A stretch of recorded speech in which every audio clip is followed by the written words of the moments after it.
Hey, welcome everyone. I'm so excited to have you here with us today. Today, we're talking about an asset class that I believe it requires and deserves some really good attention to it to help us understand it as an asset class.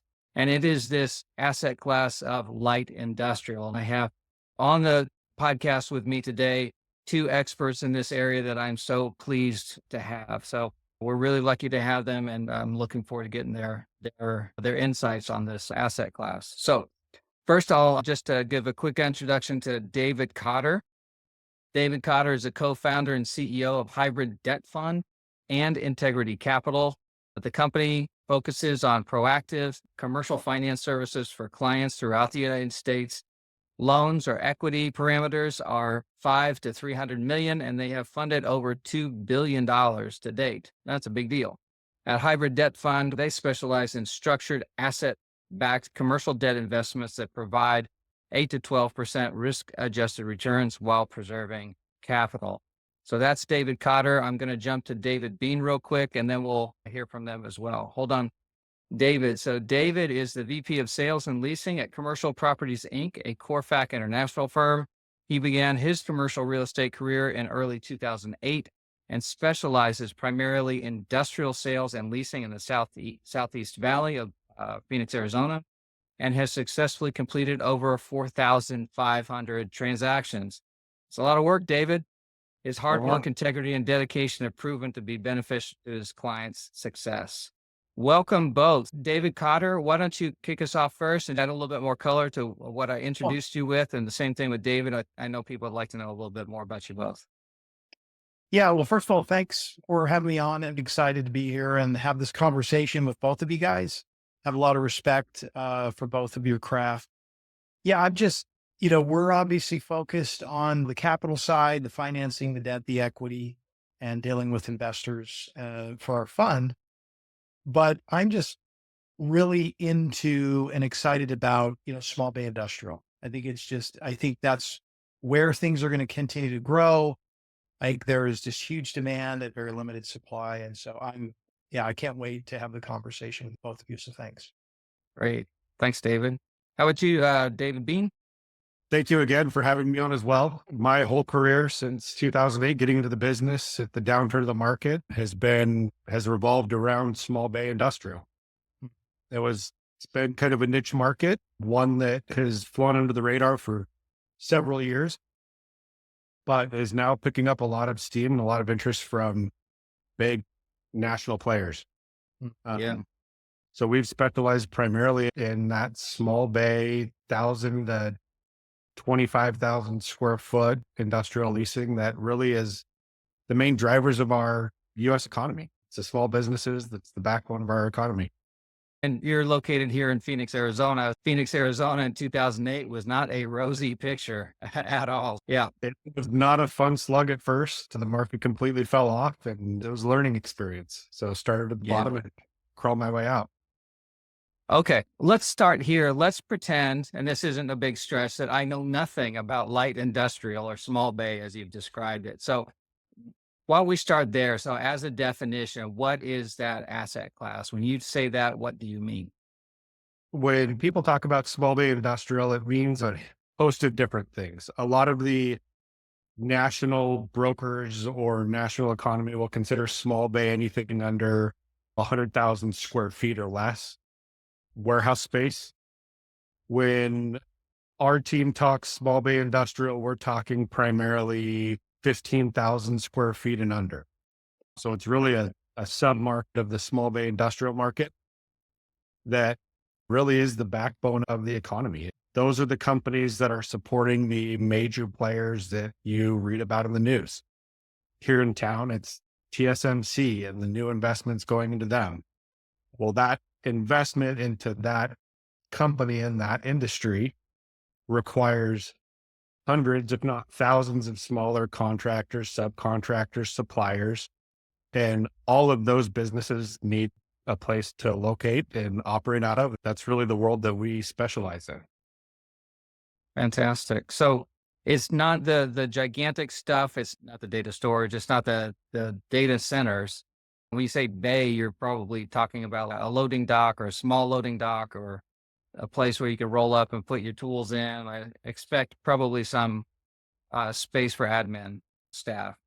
Yeah, typically some office space, couple of offices, couple of conference rooms, enough to have a small staff, and then essentially a large open garage to Mhm. store supplies, products to manufacture out of. Yeah. And you think, Dave, and David's an expert in this space on the real estate side. You have these two different spaces almost where you have the roll up door in the back. Maybe it's a long building with a bunch of cut up spaces where, again, to David's point, the small showroom in the front, and then the rest is warehouse. You roll up with good clear height in the back. And then you have a big demand, obviously, for something that's similar to that, but then also has a lot in the back. So you have a framed in lot where people, landscapers or people that have equipment can go in and drop that stuff off in the back and leave it there. David, I'm sure you can attest to this. There's a big demand if you have additional lot, because that's obviously a zoning issue as well. Yeah, it absolutely is a demand driver. It's difficult to find. It's typically expensive space to build, and most developers have missed the mark on building that. With the rising costs of construction, building industrial space, if you're building a 1 million square foot big box warehouse, your costs are a lot less per square foot than it is when you're building a 45,000 square foot building and cutting it into 20 different spaces. In that smaller building, you have 20 sets of restrooms, you have 20 sets of storefront doors, you have 20 electrical panels. So while we've seen a ton of development recently and a ton of space come onto the market here in Arizona and quite frankly, nationally, um, when you dive into the difference of how much of that is large bay distribution space, 100,000 square foot plus, versus how much can actually serve the small bay users that are looking for 15,000 square feet and under, it's a significant percentage difference of what's been built. I mean, I don't have the exact numbers, but I would say it's probably 95% big box and 5% small bay. So I want to jump into that because it feels like there might be some opportunity there because it's a little bit overlooked or maybe undercapitalized. But before we go there, and you tell me if I was right or wrong, tell me a little bit more about the tenants themselves. Who would be a typical tenant that would be looking for this kind of space? Oh, tenants are a wide range. That's really what makes this job fun is we get to meet people that have created little widgets that you would have never expected to find out there. But Mhm. everything from your construction workers, carpenters, plumbers, pool service companies to manufacturing. It's amazing how many parts and pieces going to, for example, aerospace manufacturing. Mhm. It's thousands and thousands of smaller companies that are manufacturing tiny little parts and pieces that all go into the overall larger project. We lease to a lot of manufacturing companies. Today, we're drafting leases for a dog training facility that fits into industrial zoning. We've got auto customization, landscaping was another one that we put in a space today. So it's a wide range of anything that needs a spot to store either products. So Mhm. small company that is selling stuff online or on Etsy or on eBay or on Amazon. It's it's anything from that to full on manufacturing. And I think Yes. it's important to, as David unpacks that too, as you look at, and it's so fascinating because as you look at all these different tenants that come in, and obviously we're in Arizona, specifically here. I mean, the dynamic of the economic environment's changed a lot in terms of the employment here. and who's coming in and, large, battery plants, and manufacturing plants and TSMC. And as we, migrate more and more into tech, the buzzword of the day is AI. And, you just, you're going to need these power sources, and you have these subsidiary or peel off need from those larger companies. There's just going to be more and more demand for industrial and specifically small bay industrial to support those large groups. And so I think we're just at the beginning of scratching the surface of where this could go or what it's going to look like in the future. And so that tenant base is really where maybe historically you never would have really probably thought about like tech companies going into industrial or some of these other companies David mentioned. I think that's just going to be much more broad to support all the different infrastructure as things grow. Yeah.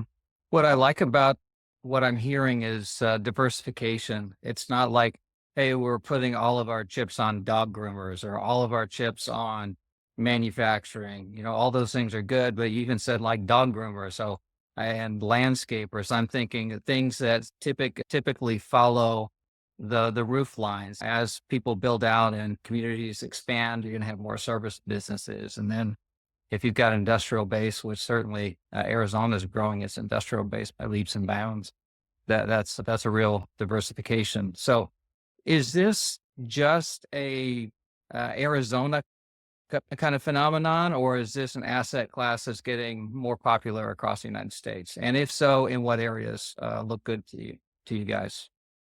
I think it's an asset class that's really it's it's across America. I mean, it's across the world, but I think it's finally starting to get a look from a lot of the big national investment players, where historically big investment firms didn't want to have to manage the headache of having thousands of tenants and the day-to-day operations and management of that. It historically was more of a local family office that owned a couple of industrial buildings and leased it out to small tenants.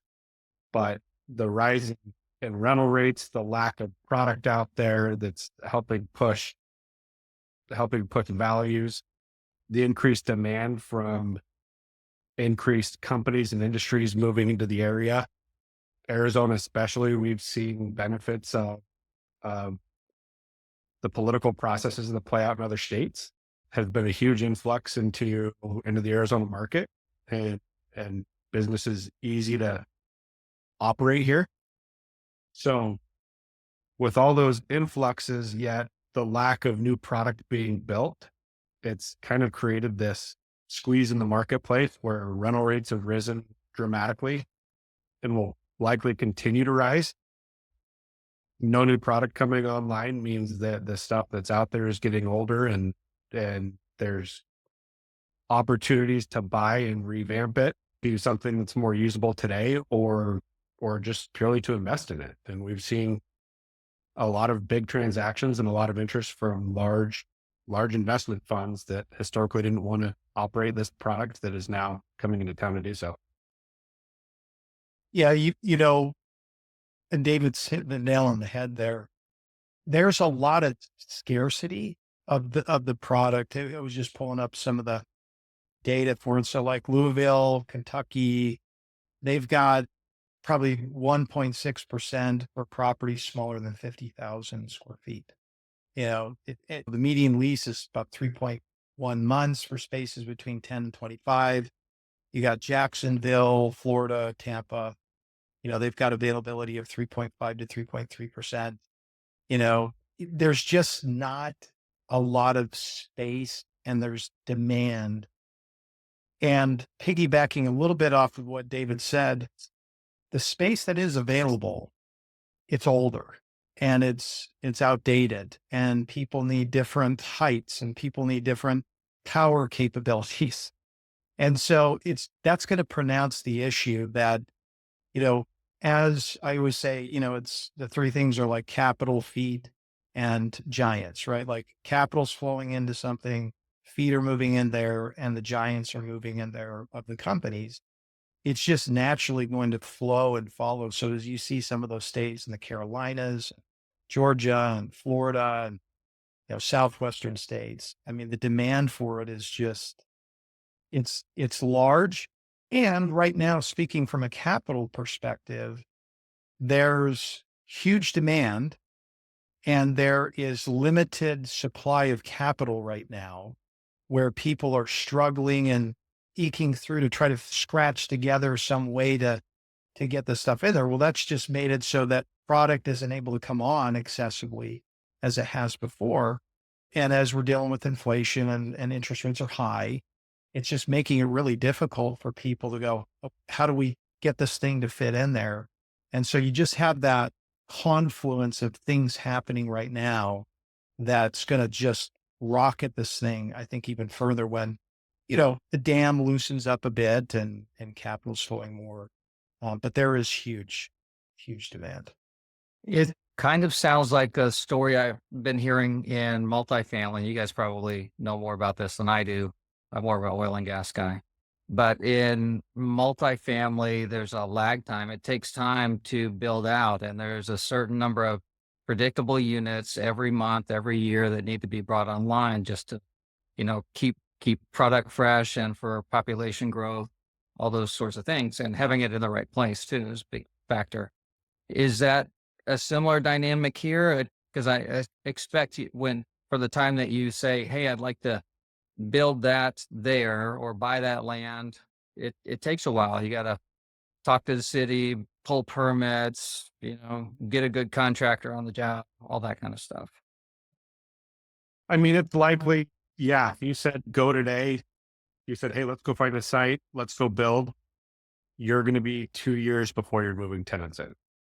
I mean, got to go buy the land, do all the due diligence for that. You've got to go get plans, permits, all approved through the city, depending on the city, whether they're zoning or other changes that are needed on the site.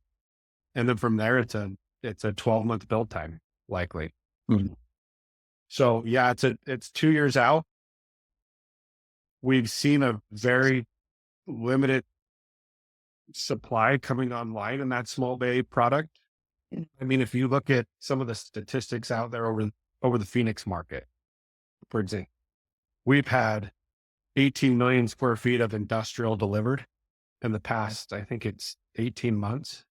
And with that being said, almost all of that is big box. You dive into what breaks down to smaller than 20,000 square feet, and it's 2% of that. Mm. So you look at the overall vacancies of, for example, a Phoenix market, and industrial has a fairly high vacancy because of those new delivered big box projects. But if you dive into smaller asset classes, yeah, the small bay industrial, we're sitting at sub 5%. Mm. Some markets were sub 2%. Looking at the larger statistics, it might not look as good. It looks like we've got 20% vacancy. Yeah. Here's what's interesting on that same front. So David talks about the amount of big box industrial space that's coming out. If you go into CoStar, so CoStar is a service and a platform of data, right? They're collecting all this data to tell you, well, here's the vacancy rates and lease rates and all these different things that people can go pull. Groups that are capitalizing it as well can pull this, go, hey, here's kind of what's going on in the marketplace and here's how things are selling. That's just not the case with small bay industrial. They don't really have an intimate, detailed knowledge base of small bay industrial. Now, here's why that's important is, number one, it's the reason why you need someone like an expert like David Bean, because he's like on the front lines, listening to the tenants, having the conversations, doing the leasing, right? He has the data. He has the information. We've run into this multiple times where we've had to educate people about what's really going on, because a lot of that stuff is lag, even if they did have it.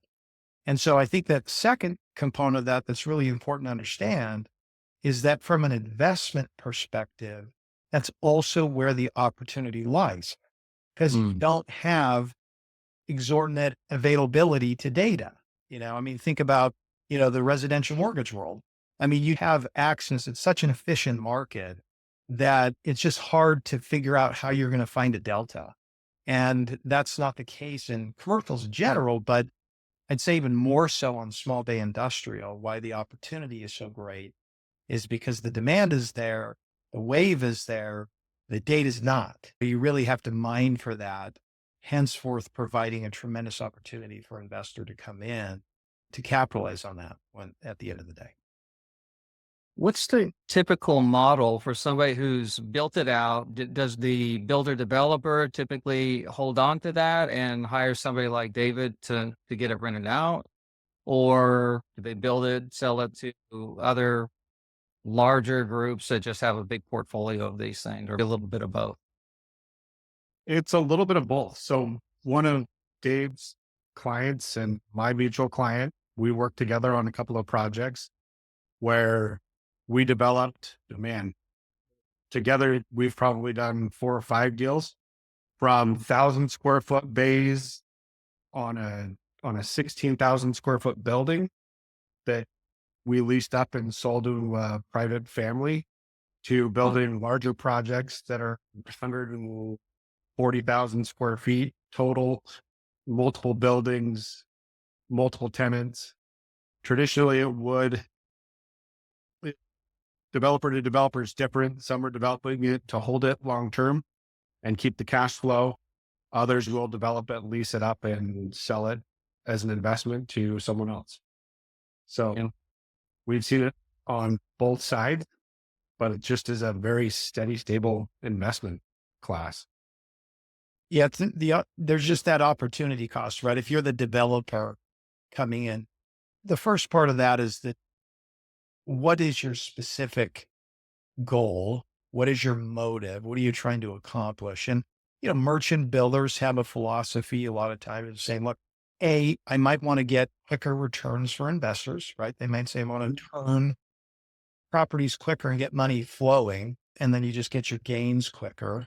I think the other component of that too is depends on the timing.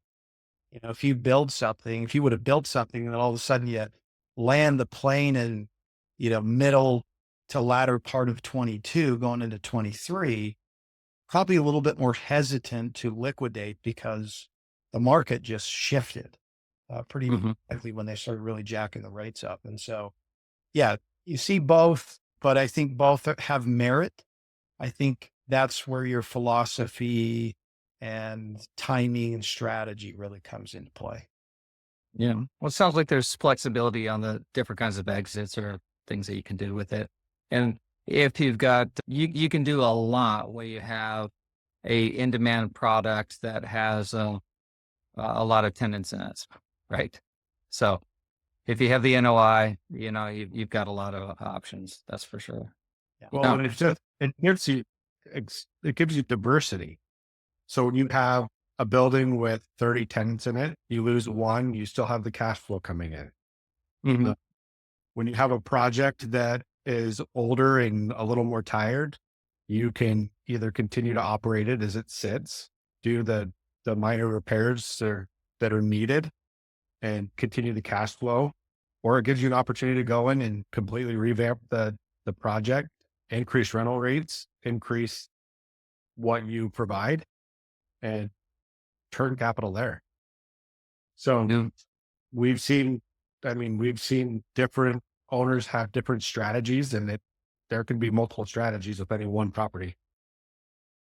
You have, controllables and uncontrollables, Gary. I mean, you look at, the sponsor themselves or the developer, right? And I'm looking at it purely from the financing side where, you're going to underwrite them, their experience, their financial wherewithal. And that's a quote unquote controllable that you can get your arms around. And then obviously there's some other aspects to the construction and how you're going to, build the site and things of that magnitude. The thing that is one of the uncontrollables that you really have to keep a pretty good eye on is just the market itself, the demand for the space. And that's why, those are things that it's like when a tsunami is coming, it's like, doesn't matter how good of a swimmer you are, just get on the right side of the wave because if you get crushed or not. And so when you look at waves that are the uncontrollables, the tides just rise with it. You can be a mediocre something and do really well because you just happen to be at the right time. I think that's what makes us excited about the space is it's just the tide is there and it allows the flexibility to have the diversification and minimizing the risk, having the ability to either hold on or sell. That's a really good investment decision when you're trying to decide what are my options. And there's a lot. Yeah. Yeah. From what you guys have shared, it seems to be perhaps opaque area, which plays to an investor's options and ability to add some value or find some value. You've got the waves behind you, a lot of good things. So yeah, I'm really interested in this area and like to learn more about it. We're going to ramp up here, but how about David Bean? Why don't you kind of close us out, and then we'll go to David. Anything I didn't ask, or things you really think that somebody who might have interest in this space, should really be cognizant of. Anything we haven't covered, or something you'd like to amplify. No, I mean, I just thank you for the opportunity to kind of share. It really is. uh, I love it. I love industrial real estate. I love the tenants and the users that we meet on a daily basis. It's fun to really see the backbone of what is making our economy run and can continue to operate. It's the small businesses of the world. It makes it a great investment asset, and it doesn't just have to be huge lump sums of money. There's buildings out there that are under $1 million and you can buy as much as you want. So it really has diversity across the board for investments. There's different funds that people can invest money into that provide that investment flow. On top of that, there's just great diversity and overall it's fun. Fantastic, David Cotter. Over to you. Yeah, I would just say that, I mean, from a financing perspective, we're excited about the space. I would say it's at the top of the list right now for us for the reasons we talked about, today. And what we're really excited about is the fact that, you can go in and underwrite these things and recognize that there's good returns. Went south when it went down, just came to a halt. I mean, there just wasn't things happening. That was not the case for small chain industrial. Things were still moving. I remember, David, if you remember, I'd probably go, things slowing down. You're like, not really. It's just a space that we're excited because when you see that happen in a downturn and all the diversification that's happening, that gets us excited because that uncontrollable when the market shifts makes a big difference for investors and people coming into. So we're excited about it. We think the future looks really bright with all the tech things that are going on. And so we're thrilled to see what happens in the future and what's going to transpire. So thanks for having us on here today. 100%. Thank you guys so much. So, David Bean, what if people were to reach out to you? What's the best way for them to do that if they want to learn more about the Phoenix market or any of the stuff that you mentioned today? Yeah, best way to reach out to me via email. That's dbean, BEAN at cpiaz.com, or my phone number. Anyone can give me a call, 480-299-5964. For additional information, you can go to our website, cpiaz.com, and take a look at some of the properties we have available and learn more about us and our team. Perfect. Thank you. The same question to you, Dave. Yeah. Dave.Kotter, that's Kotter at hybrid, HYBRID, debtfund.com, or my phone number is 602-36. Great. Thank you guys. Appreciate your time and all the great information here. Sure appreciate it. Thank you. Thank you.